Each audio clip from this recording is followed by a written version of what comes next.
ထောင်စုမှာရှိနေတဲ့မြန်မာနိုင်ငံရိုဟင်ဂျာအသင်းရဲ့ခေါင်းဆောင်ဒေါက်တာဝါကာဦးတင်ကအမေရိကန်နိုင်ငံသားရေးဝန်ကြီးဌာနကိုတောင်းဆိုလိုက်ပါတယ်ပန်ဆယ်ဗေးနီးယားပြည်နယ်တက္ကသိုလ်အနုစီဝဗေဒဌာနပေါမခတဦးလည်းဖြစ်တဲ့ဒေါက်တာဝါကာဦးတင်ကိုအမေရိကန်နိုင်ငံသားရေးဌာနမှာလက်ထောက်နိုင်ငံသားရေးဝန်ကြီးဒန်နီယယ်ဘေယာကတောက်ကြနေ့ကတွေ့ဆုံခဲ့တာပါ VOA မြန်မာပိုင်းအစီအစဉ်ဌာနမှဦးသက်လွင်ထွန်းနဲ့တွေ့ဆုံမိမြတ်ထားတာကိုရှုစားပါရှင်အခုလက်ရှိအခြေအနေရတာတော့ကျွန်တော်တို့နားလည်တဲ့လောက်ကမြန်မာနိုင်ငံအစိုးရကနေပြီးတော့ဒီ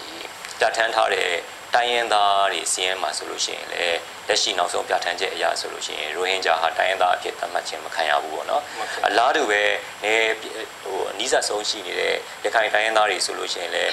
လူမျိုးဓလေ့ထုံးစံကိုယ်ွယ်တဲ့ဘာသာတရားရအစအမျိုးမျိုးကွာခြားချက်တွေအကြောင်းပြပြီးတော့ဒါသူတို့ရဲ့ပြည်နယ်တွင်းမှာဒါဟာပြည်နယ်တွင်းမှာအစာပြိုးနေထိုင်တဲ့တိုင်းရင်းသားမဟုတ်ဘူးဆိုတဲ့အစဉ်မျိုးနဲ့ခါခါတီးတီးညှင်းပယ်မှုတွေရှိနေတယ်အဲ့တော့ဒီပြဿနာတွေကိုဖြေရှင်းဖို့ဆိုတဲ့နေရာမှာ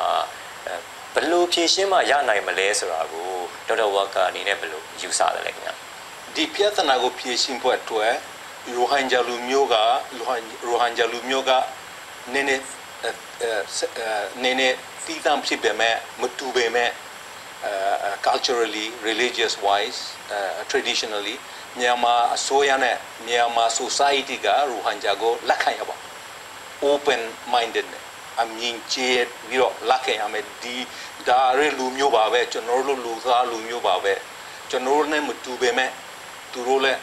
လူသားမယ်ဆိုပြီးတော့လက်ခံရပါမယ်သူတို့လက်ခံတော့ကျွန်တော်တို့ဖက်ကရိုဟင်ဂျာဖက်ကကျွန်တော်တို့လည်းသူတို့နဲ့ပေါင်းဖို့အတွက် assimilation ပဲဖို့အတွက်ကြိုးစားပါမယ်အဓိကကတော့ပညာရေးကျွန်တော်တို့ရိုဟင်ဂျာလူမျိုးပညာသိမရှိဘူးမောင်တော့ဘူးတည်တော့မျိုးပေါ်လောက်ပါမယ်မျိုးပေါ်မှာပဲနည်းနည်းပညာရှိပါတယ်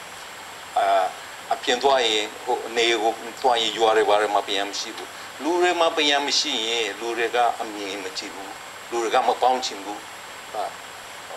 they are going to be blocked they are going to be သူတို့ကကို block လုပ်လိုက်တယ်အဲ့တော့ပညာရေးကိုတိုးတက်အောင်မောင်တော့ဘူးတီတော်မှာနေရပါရမှာလူရမင်းချလာအောင်ပညာတက်လာအောင်မြန်မာစကားတွေပိုတက်လာအောင်မြန်မာစာတွေတက်လာအောင်မြန်မာဆိုရကစူးစမ်းရပါမယ်အဲ့တော့နှစ်ဖက်စလုံးကကျွန်တော်တို့ဘက်ကလည်းလိုရမယ်သူတို့စီကလည်းနားလည်မှုရှိရမယ်တစ်ဖက်နဲ့တစ်ဖက်အပြန်အလှန်နားလည်မှုနဲ့ရှိအောင်လုပ်တာပေါ့အဲ့ဒီနေရာမှာဟိုတကယ်တမ်းကွာခြားချက်ကယဉ်ကျေးမှုဓလေ့ထုံးစံနဲ့ကိုယ်ွယ်တဲ့ဘာသာတရားဖြစ်နေတယ်ဟုတ်လားအဲ့တော့ဒီလောက်ကွာခြားတဲ့ဟိုအစုအဖွဲ့နှစ်ခုငြင်းချမ်းရပ်တည်ပြီးတော့အတူရှင်တွဲနေထိုင်ဖို့ရောဖြစ်နိုင်ပါမလားဖြစ်နိုင်ပါတယ်ကျွန်တော်အားလုံးလူသားပဲလူမျိုးပဲ we are all human တခြားနိုင်ငံမှာတွားကြည့်ရိုးတရားမှာမလေးရှားမှာတော့တွားကြည့်ပါလူတွေကမ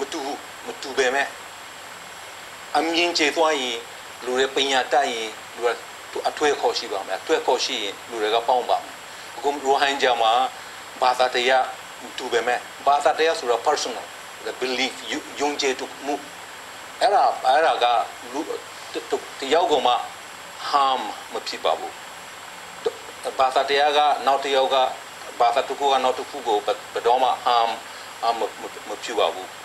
damage မလုပ်ပါဘူးအဲ့တော့ထိခိုက်အောင်မလုပ်ဘူးဘာသာတရားတွေဘာသာတရားအစစ်အမှန်ဆိုလို့ရှိရင်ဘာသာတရားဆိုတာက spiritual ဒါကိုဆိုရင်စရာမလိုပါဘူးယဉ်ကျေးမှုကျွန်တော်တို့ရိုဟင်ဂျာယဉ်ကျေးမှုကကျွန်တော်တို့ကိုယ်တိုင်ယဉ်ကျေးမှုရှိပေမဲ့အဲ့ဒီယဉ်ကျေးမှုက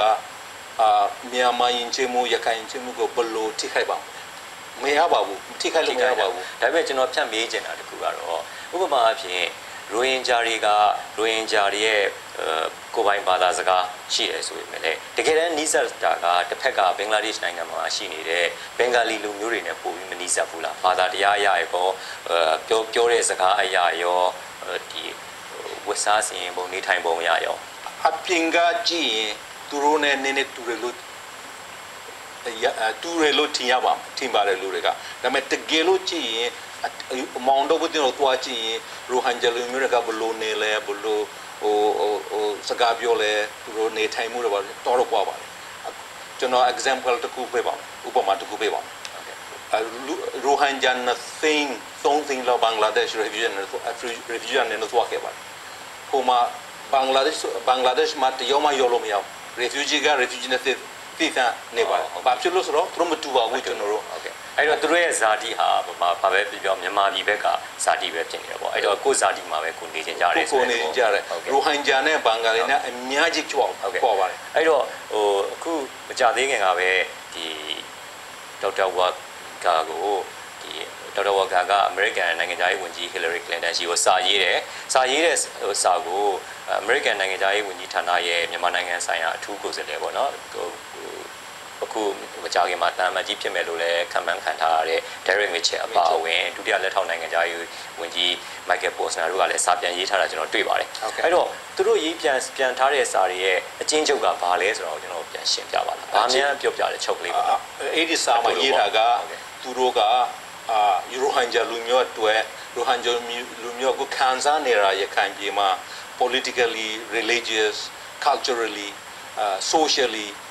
သူတို့ကခံစားနေတော့အမေရိကန်ကတိ